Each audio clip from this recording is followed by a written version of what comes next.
মাছ চোর, এটা একদম বন্ধুরা দেখতে পাচ্ছে, এটা মাছ চোর, মাছ চুরি করে পালিয়ে যাচ্ছে। কোথায় পালিয়ে যাচ্ছে মাছটা নিয়ে? কোথায় যাচ্ছে মাছটা নিয়ে? হ্যাঁ পিসি, এটা ভাইপো পিসি ছিল, এবার ভাইজি পিসি মাছ চোর। এই যে ভাইজি আর পিসি, এই যে ভাইজি মাছ চোর। হ্যাঁ হ্যাঁ, লাইফস্টাইল রচনার পরিবার থেকে তোমাদেরকে স্বাগতম জানাই। এই যে পাঙাশ মাছটা কাটা হয়ে যাচ্ছে, কেটে ভালো করে পরিষ্কার করে ধুয়ে নিয়েছি। দিয়ে মাছে এবার লবণ হলুদ তেল মাখিয়ে রাখবো, তাহলে ভালো একটু লবণটা ঢুকবে। দেখতে পাচ্ছ লবণ দেওয়া হয়ে গেছে, হলুদ দেওয়া হয়ে গেছে। এবার দিয়ে দিলাম সর্ষের তেল। সর্ষের তেল দিয়ে মাছটা মেখে রাখলে কি হবে, যখন মাছটা ভাজবো তখন ফুটবে না, ফুটে ফুটে তেলের ছেলেটা পড়বে না। আর এদিকে দিয়ে দিলাম হচ্ছে কড়াইতে, শুকনো কড়াইতে জিরে আর হচ্ছে শুকনো লঙ্কা। একটু লঙ্কাটা একটু বেশি দিলাম, কেন একটু ঝাল ঝাল করে মাছের ঝোলটা করবো সেই জন্যে। দিয়ে দিলাম কড়াইতে তেলটা দিয়ে পুরো গরম হয়ে গেল। গরম হওয়ার পরে দিয়ে দিলাম একটু হচ্ছে লবণ। লবণটা দিলে কী হবে, কেন দিলাম লবণটা দিলে মাছটা যখন ভাজবো তো তখন মাছটা লেগে যাবে না, খুব সুন্দর উঠে যায়, সেই জন্য লবণটা দিলাম। আমি জানতাম না, এটা একজনের কাছ থেকে বেশি শিখেছি বলে আমি এটা এখন মানে দিই। যাই হোক, এক এক করে মাছগুলো সব ভেজে নিচ্ছি, আর লাল লাল করে ভেজে না নিলে ভালো লাগবে না।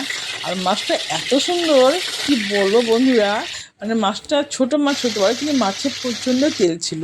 আমি দেখো একটু তেলেই কিন্তু সেই মাছ ভাজা তেলেই দিয়েছি, আর কোনো তেল দিইনি।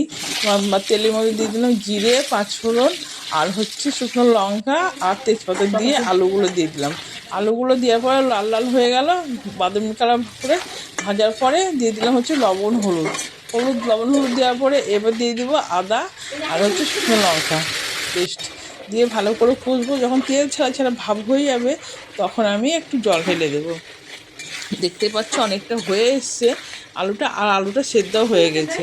এবার দিয়ে দিলাম ধরো জল, কষা হয়ে গেল, দিয়ে দিলাম জলটা দিয়ে এবার একটু ফুটতে থাকবে। যখন ফুটে উঠবে টকবক করে তখন আমি মাছটা দেবো। আর বন্ধুরা, তোমরা আমার ভিডিওটা কোথা থেকে দেখছো অবশ্যই কমেন্টে জানাবে। ভালো লাগলে লাইক শেয়ার কমেন্ট করবে। এই যে ঝোলটা ফুটে উঠলো তখন আমি দিয়ে দিলাম মাছগুলো, এক এক করে মাছগুলো। তাহলে কী হবে, মাছগুলো মানে যখন ফুটবে, একটু ফুটলে লবণ হলুদটা ভালো মাছের মধ্যে ঢুকবে। সেই জন্যে আমি যে একটু ফুটে উঠে তখনই আমি দিয়ে দিই। আলুগুলো তো আগে সেদ্ধ হয়ে গেছিলো, মাছটা ভালো করে নেড়ে দিলাম। এই যে আমার নতুন বন্ধু হয়ে থাকলে আমার চ্যানেলটা অবশ্যই সাবস্ক্রাইব করবে, আর ফেসবুক থেকে দেখলে আমার পেজটা অবশ্যই ফলো করে দেবে। দিয়ে দিলাম ভাজা মশলা। এই যে ভাজা মশলাটা, জিরা ভাজাটা, এটাতে মানে মাছের ঝোলটা টেস্ট বাড়াবে, খুব সুন্দর টেস্ট লাগে। একদম নিরামিষভাবে করেছি, কোনো পেঁয়াজ রসুন দিইনি, শুধু আদা বাটা আর হচ্ছে একটু জিরা আর একটু শুকনো লঙ্কা দিয়েছি, একটু ঝাল ঝাল করে করেছি। একদম পাতলা, এই গরমে একটু পাতলা ঝোল খাওয়া খুবই ভালো। আর তেলটা ফার্স্টে হয়তো বলবে তেলটা দিয়েছি, কিন্তু বললাম যে ওই যে মানে মাছটা এত সুন্দর তেল খুবই বেরিয়েছে দেখে। যাই হোক বন্ধুরা, ভিডিওটা ভালো লাগলো লাইক শেয়ার কমেন্ট করো।